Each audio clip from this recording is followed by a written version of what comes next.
According to the travel guides, Vancouver is an especially bicycle-friendly city, a kind of Canadian Münster. For the district of New Westminster, near the Fraser River, this applies only partially. Starting at my hotel, I look for a bike path to the north, to the TCT, the Trans-Canada Trail. But I do not find a bridge. Above the Fraser River, there is one, but above the 10-lane Highway number 1, there is nil, and the locals cannot help me.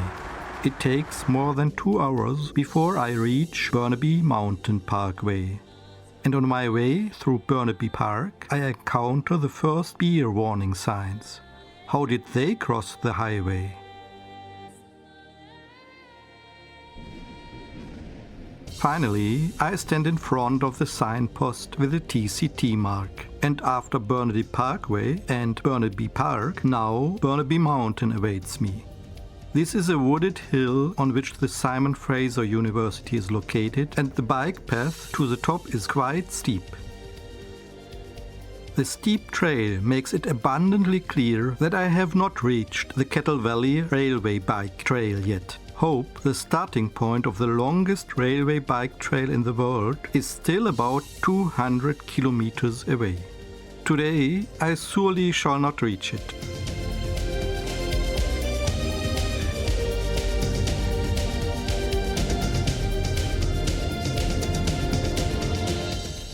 So, my destination is Fort Langley.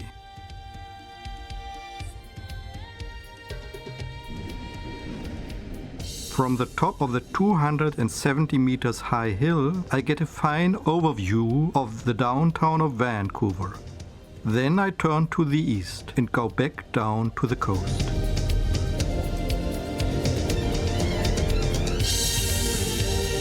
It goes in a southeasterly direction through Coquihalla, a suburb of Vancouver. The TCT winds through parks and small woods. In the late afternoon, I first crossed the bridge over the Pitt River. A bit later, I crossed the new Golden Ears Bridge over the Fraser River. It is too new for my cycling guidebook, and I get completely disorientated in Langely. A friendly Canadian with German roots gives me a ride with his pickup to a nearby motel. 5 times thumbs up for Canada. The next morning I find my way again and follow the TCT on the Fraser River.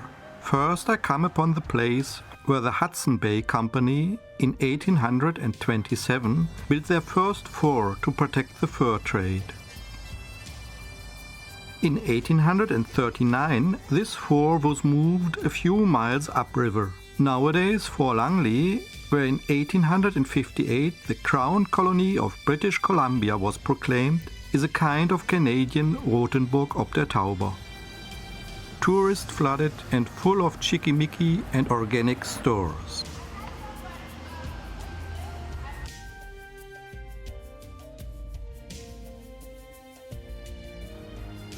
East of Fort Langley, I cycle through the Glen Valley. Here, the foothills of the Cascade Range are already within reach. The cycle path runs along the river, and just outside the small town of Mission goes through a forest area which belongs to the Matsqui First Nation. The bike path ends under the towering pillars of the Mission Abbotsford Bridge. There is a small campground, but it has only rudimentary facilities. Therefore, I continue. And I have tremendous luck. The owners of the beautiful bed and breakfast in Claiborne, although fully booked, allow me to set up my tent in the garden.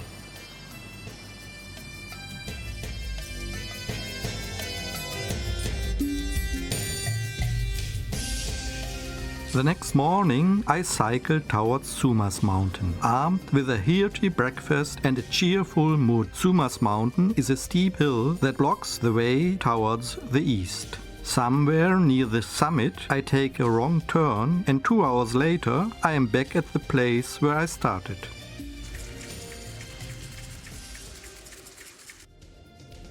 I try a second time and now find the trekking bike path mentioned in the TCT guidebook. It is extremely steep and a few times I have to move up my bike and my luggage separately. On the other side, it is a steep downhill ride and the trail ends near the highway number 1, already an old acquaintance. What I am now going through is very American. First, the official bike path runs on a side street next to the Trans-Canada Highway, the so-called South Parallel Road. After about 10 kilometers, I hardly can believe my eyes, because the bike path continues as a breakdown line of the highway. Holy Saint Christopher, goes it through my mind. I am glad when I can finally turn east to Lake Cultus. Now I follow small side roads. The lake is well known as the somewhat crowded bathtub of Vancouver, and my campground costs a whopping $38 the night. I pay without regrets. On the one hand, I'm quite exhausted, and furthermore, the landscape is worth every penny.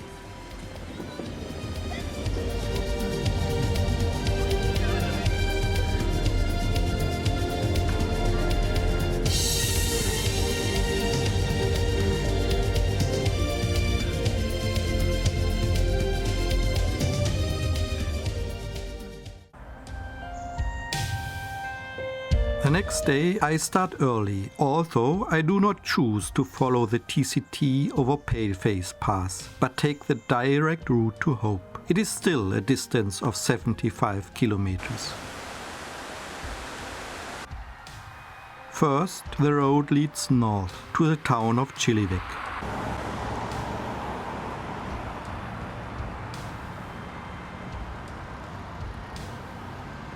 On byways and creek paths, it follows the small Hope River. After about 30 kilometers, I get back to the Fraser River.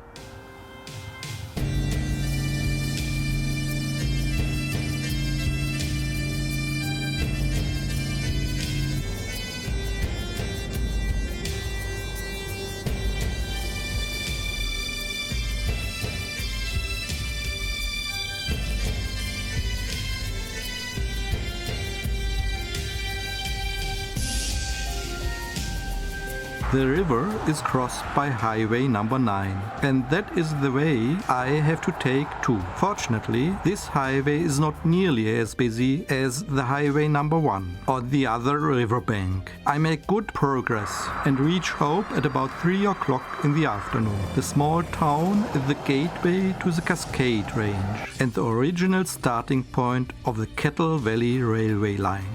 In Hope, the actual Kettle Valley cycle path starts. The railway track on which it runs was opened in 1915, and the first routes were abandoned in 1961. In 1989, the complete line was closed. Shortly thereafter, construction on the Kettle Valley Railway cycle path started, and it is now an important section of the Trans-Canada Trail in British Columbia. The trail starts 5 kilometers from Hope, and it starts with one of its main attractions, the Quinette Tunnels. McCulloch, the chief engineer of the Kettle Valley Railway line, constructed 4 tunnels to conquer the canyon of the Coquihalla River.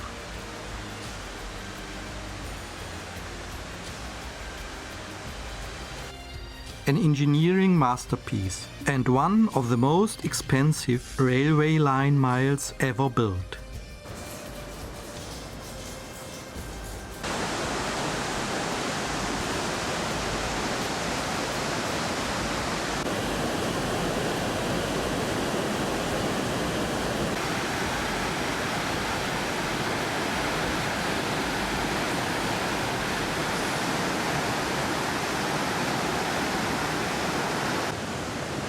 Today, the tunnels are a tourist attraction and form a provincial park.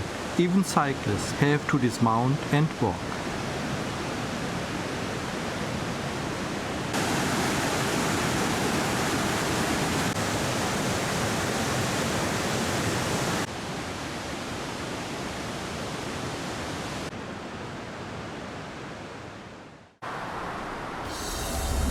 Now it is getting interesting, because I really could not get any proved information about the question whether the Kettle Valley cycle path to Brookmere is usable.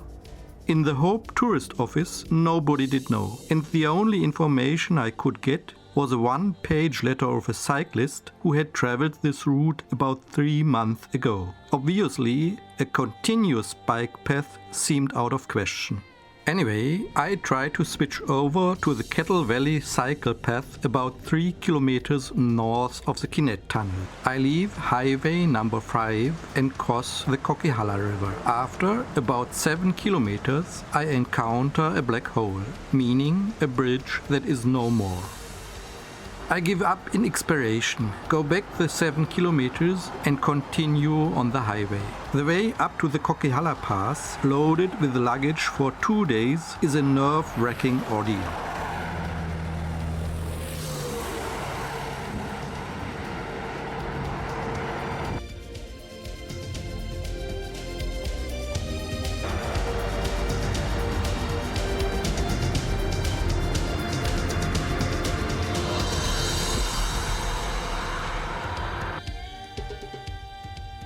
The climb extends over a distance of 30 kilometers and is at some times exceptionally steep. In particular, the last section from the Great Bear Snowshed to the pass is highly demanding. Here, even heavy trucks crawl. The pass is at 1,244 meters, which means one has to ascend more than 1,000 meters after the Quinette Tunnels. Just after the pass, there's a wonderful burger stand, and then one can let it roll for many kilometers. But by bike, there is no chance to reach an inhabited place before nightfall. I pitch my tent at Larsen Hill, about 30 kilometers before Brookmere. I put my provisions into a garbage bag and hang them into a tree. I hope no bears pay me a visit, but I am much too exhausted to let these thoughts prevent me from falling into instant sleep.